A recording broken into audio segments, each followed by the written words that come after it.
The saying is that speed kills when it comes to NFL football. Well, when it comes to the Detroit Lions, they've got speed and then some to spare. We're going to talk about what it could potentially mean for the Lions offense going forward in today's episode, so stay tuned.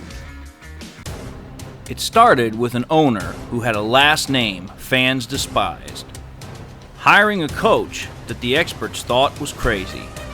But I got a plan, I swear to you. Who traded for a QB that was said to be washed up. They said the Detroit Lions would never amount to anything, that it would always be the same old Lions. But this team, our team, has a new identity, defined and expressed by the crazy head coach. Doesn't matter if you have one ass cheek and three toes, I will beat your ass. Led by the QB that nobody thought was good. Motor City Mania is in full swing and ready to start. So join the show and be prepared for kneecap biting, because Motor City Mania starts right now.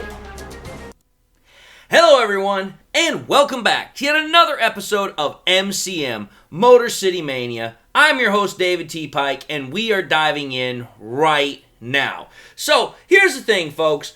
I just want to say once again, welcome back to all those that are previous episode viewers. Thank you all for your view. Thank you all for your patience. Thank you all for your support. And for those that are just tuning into my show for the very first time, thank you all for giving me your guys' view. Hopefully you guys decide to subscribe and continue to keep coming back to the show. And with that, I just want to say, God bless. Let's dive into today's content. So here's the thing, folks. When it comes to football, there's a lot of different sayings that comes with football, and we've heard a lot of them in terms of, different commentators over the years. One of the most popular ones was John Madden, and we've heard all the little idioms, we've heard all the little sayings and all the little different things that come along with playing the sport, such like low man wins, if it hits you in the hand, you're supposed to catch it, so on and so forth. But perhaps one of the most truthful sayings that has continued to pretty much continued to endure the test of time when it comes to playing the sport of football is that speed kills. Speed is crucial. Speed, the ability to be able to be fast on a football field is just absolutely paramount, especially depending upon what kind of position you're talking about here. And typically when we're talking about positions such as speed, we're talking about positions like cornerback. We're talking about positions like wide receiver. We're talking about positions like running back. We're talking about those really, those really speed essential skill positions that really require players to be able to get up and go in a hurry. Well, here's the thing, folks.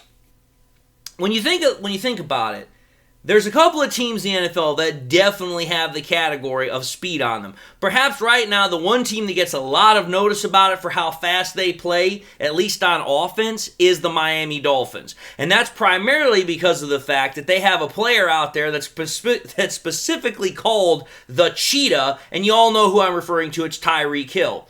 But here's the thing. When you think about the Detroit Lions offense, at least in the last, year and a half or so, there's been some different other terms that have realistically come up towards the Lions in terms of their offense. Explosive is one, efficient, effective. These are all terms that you could realistically tie towards the Lions offense within the last year and a half.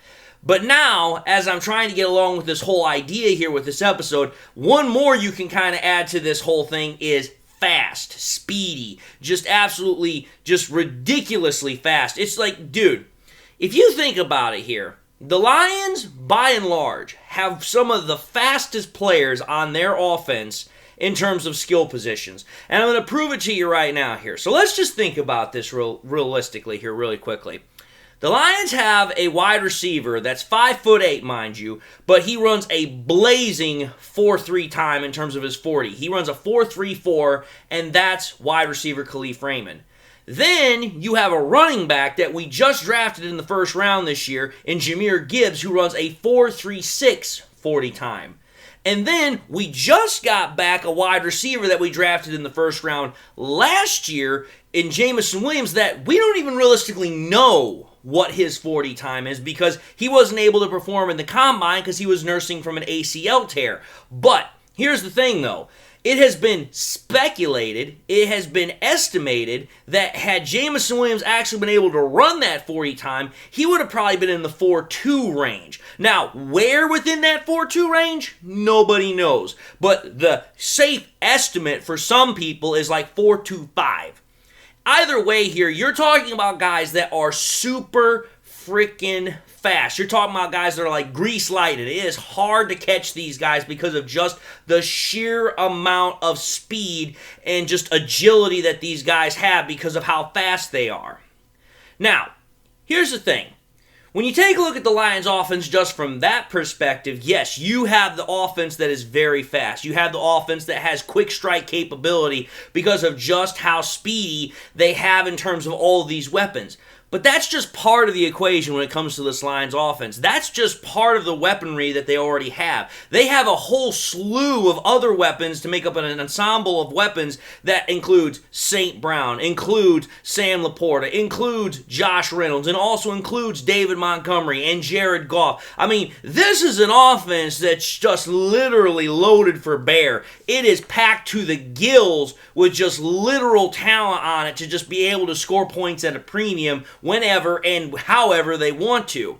So again, the way I'm trying to put this whole thing here is that this offense that the Lions have assembled, this offense that the Lions have is an offense that's not only designed to attack, but to exploit virtually any defense that I can think of in terms of the NFL here. And I'm going to kind of take you guys through all this. So let's understand how the Lions offense kind of works here. I've said it before. I'll say it again. The Lions offense is an offense that uses the run to set up the pass. So, okay, here, how exactly do wide receivers and one running back necessarily help out that offensive scheme? I'm going to explain what I mean by this. So let's think about it. In terms of the running game is primarily covered by, running back David Montgomery. So far, he's done a very excellent job as far as filling the role of running back. He's had a lot of good production, but at the same time, Montgomery has had Gibbs come in when he was injured, and Gibbs has performed pretty well as well. It's not like Gibbs was doing the same amount as what Montgomery was doing, but Gibbs has done pretty well when he's been sprinkled in due to either necessity or design plays, whatever the case might be. But the point of the matter is, together, Montgomery and Gibbs, they are a good 1-2 combo because what it does is it keeps defenses off balance, which allows the Lions offense to be able to establish a solid running game, which then allows everything else that the Lions offense likes to do pretty much just go from there. Again, we already know how the Lions like to run their short passes. I mean, for crying out loud, when you got guys like Gibbs, Laporta, and St. Brown who just thrive as yard after the catch machines, yak machines, the short passing game literally has a plethora of weapons and plethora of options to exploit because, again, you've got Gibbs out of the backfield. You can have Laporta lined up in the slot or as a tight end. You can do the exact same thing with freaking St. Brown. We've seen St. Brown come out of the backfield a couple of times. We've seen St. Brown primarily used in the slot. But the whole point is all three of those guys can be used in the short game, and Jared Goff uses them quite a bit. Then when you move from the short game to the mid-range game, also known as the intermediate game, that's where the Lions love to do a lot of their damage. And that is specifically with players, again, like Laporta, like St. Brown, but also including guys like Josh Reynolds and Khalif Raymond. Those 10 to 20-yard passes that the Lions have is specifically the Lions' offensive bread and butter when it comes to freaking passing depth. Because when you think about it, and I'm about to show this later on in the episode, the Lions have a lot of passing depth that is in that 10 to 20 yard range, and especially on in-breaking patterns. But again, we'll talk to that a little bit more here towards the end of the video. And then once we get off of intermediate route, we then get to the deep game. Now, here's the thing. A lot of Lions fans in the past wanted to say that Jared Goff didn't necessarily want to exploit the deep game, didn't like throwing the deep ball. I think at this point we can kind of put that whole thought and notion to bed because last year Jared Goff exploited the deep game quite a bit, whether it was Khalif Raymond, whether it was freaking DJ Chark, whether it was Jameson Williams. He used the deep game rather well. And so far throughout the first 4 weeks of 2023, Jared Goff has continued to also take shots, take chances going deep as well. But here's the really good part about it, is that now when you include all the speed that the Lions have on offense, whether it is Jameson Williams, Khalif Raymond, or Jahmyr Gibbs, what happens is all that speed is really going to help out in terms of the deep game, because that is prime territory for the Lions to be able to take shots. Because again, in order to take those deep shots, those explosive plays down the field, you need guys that have the ability to get up and go. Well, let's be fair and honest here. Both Khalif Raymond and Jameson Williams have that speed capability, so they are prime candidates for the deep passing game. It's not something that's going to be utilized a ton per se, or utilized often, but when it is utilized, I guarantee you we will see some results.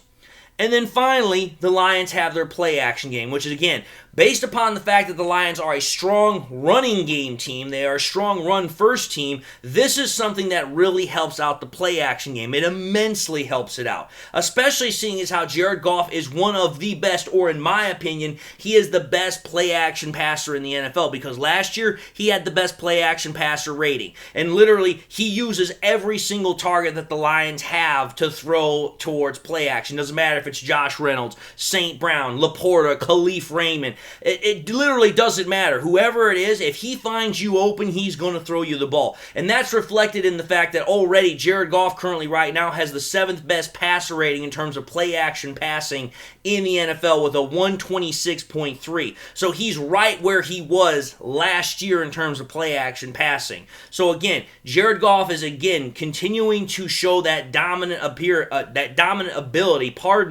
when it comes to play action passing, which again, when you think about how the Lions offense sets everything up, it just goes together in perfect harmony with a perfect marriage.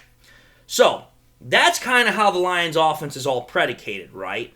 So then you start thinking about this in a much more different light. You start thinking about this offense with all this new speed that it has all out on the field. Because yes, we've had Raymond on the field the last 4 games. We've had Gibbs on the field the last 4 games. But here's the thing. Gibbs has only been used sparingly, and Raymond, again, is only going to be used somewhat part of the time because there's other guys that have to line up at wide receiver. But now you've got another weapon that has got all that speed, and Jameson Williams that's now starting to come into the fold. So now you have yet another opportunity, another piece to the puzzle that can add more speed onto the field to further exploit defensive weaknesses.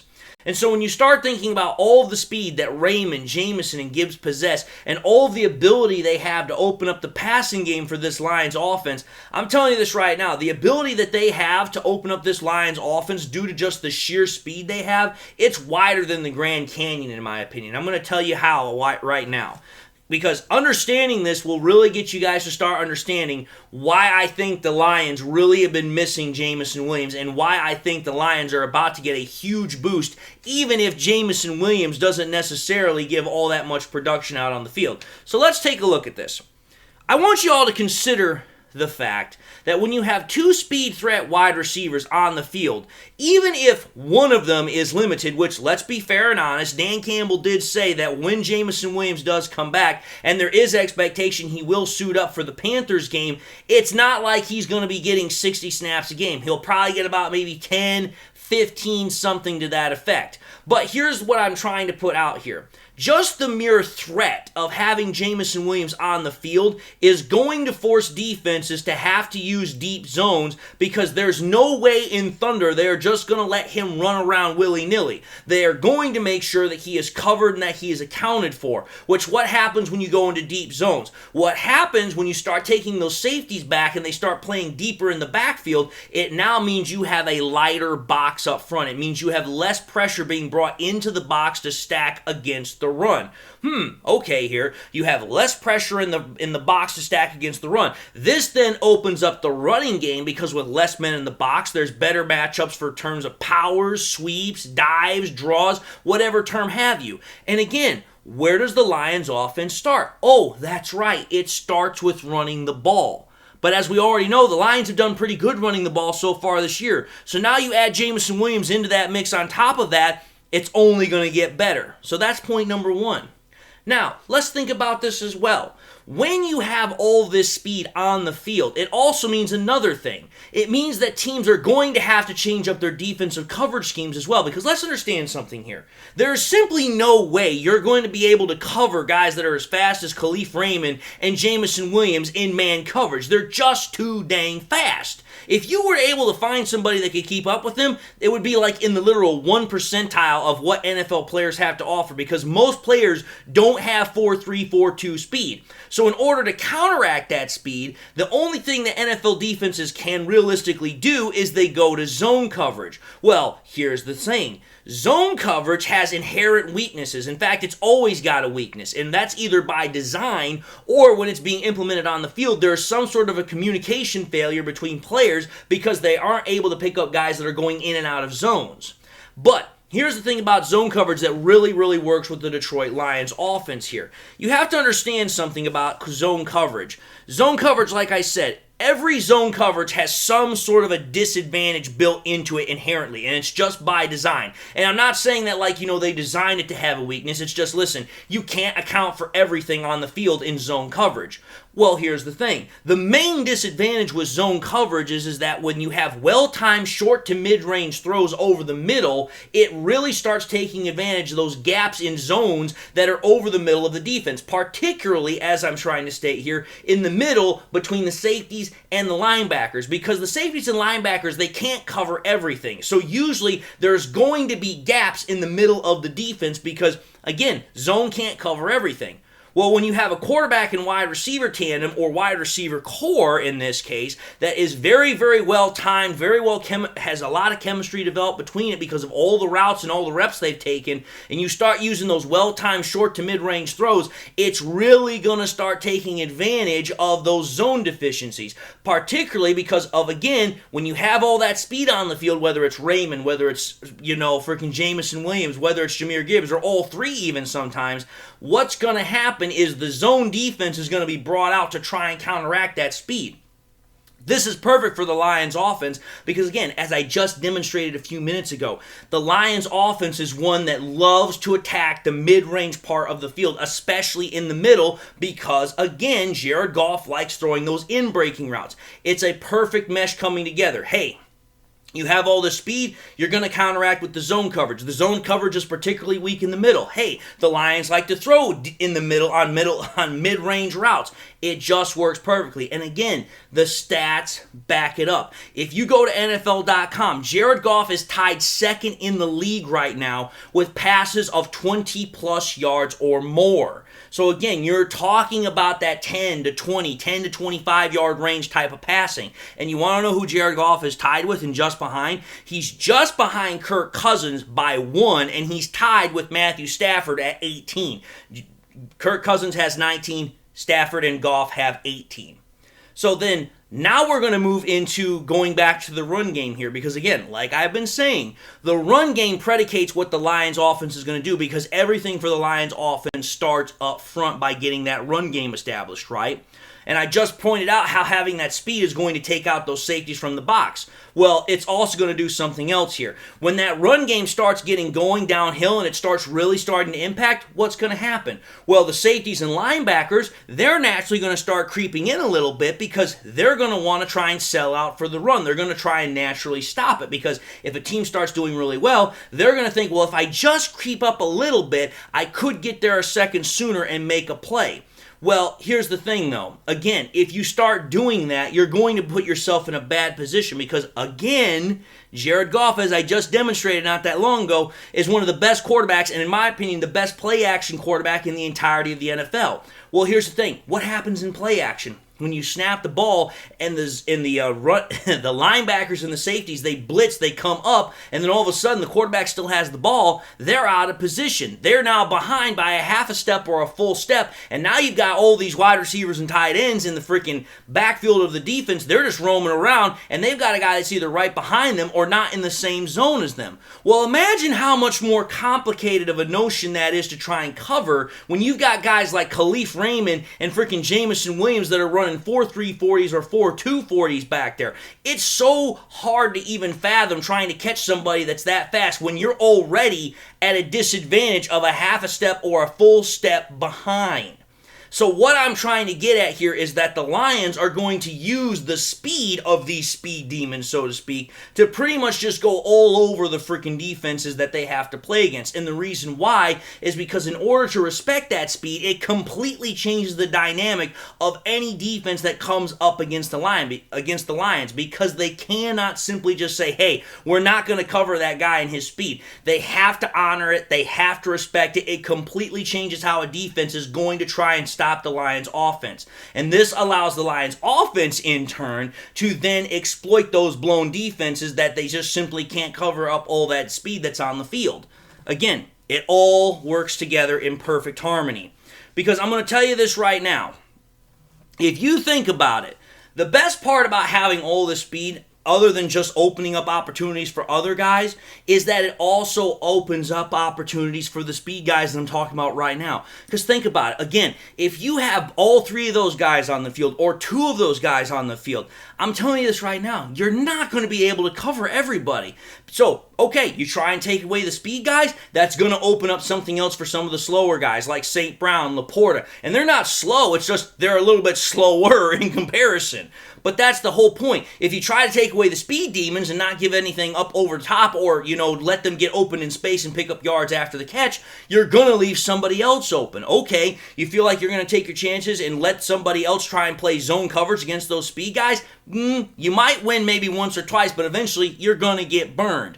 The point of the matter is that there's no real good way to stop the speed that the Lions have. If the Lions are able to utilize the speed that these players have to their max potential, it's really going to not only allow the offense to thrive, to explode, to really be able to flex its muscles a little bit, but it's also going to give opportunities for every single skill position player that's on this offense. Again, whether it's J-Mo coming back, whether it's Gibbs getting more touches out of the backfield, or getting more catches out of the slot, whether it's St. Brown getting more opportunities even on top of what he's already gotten, more opportunities for Reynolds. It just opens up a complete plethora of options. Having all that speed, all of that just explosive talent on the field with Raymond, with J-Mo, with Gibbs, there's just literally no end to the possibilities with all that speed you're going to have now available. It's a perfect cycle. It's literally the gift that just keeps on giving. And it's one gift that I'm glad that the Lions got early this year, because we were going to be thinking we were going to have to wait another 2 more weeks before we got J-Mo back.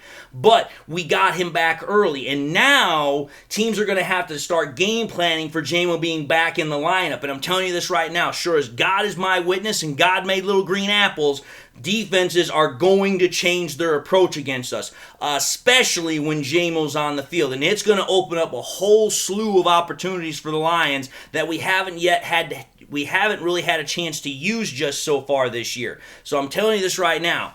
This is about to get some real fun for the Lions. It's going to get really, really interesting for the Lions, and I can't wait to see it.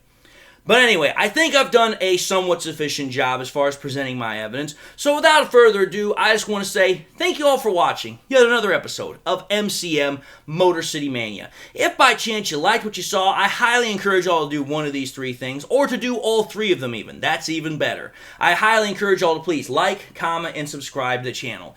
If by chance you subscribed in the past and you forgot to do so at the time, or you just subscribed and you've not yet had a chance to do so, I highly encourage y'all, please make sure you hit that bell notification icon that's at the bottom of the page. It helps the channel. Let's keep getting you all back here to watch more content, so that way you guys are always in the know-how about all the latest Detroit Lions news.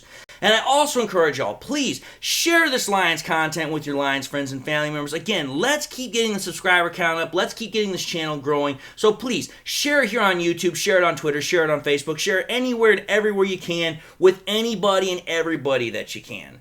And with that being said, folks, this is MCM signing off for now. And again, I just want to say thank you all for your view. Thank you all for your support. Thank you all for your patronage. Thank you all if you subscribe to the channel. It means really a whole lot to me. And with that having been said, I just want to say God bless. And until the next time we meet, I'll see you all in the next episode.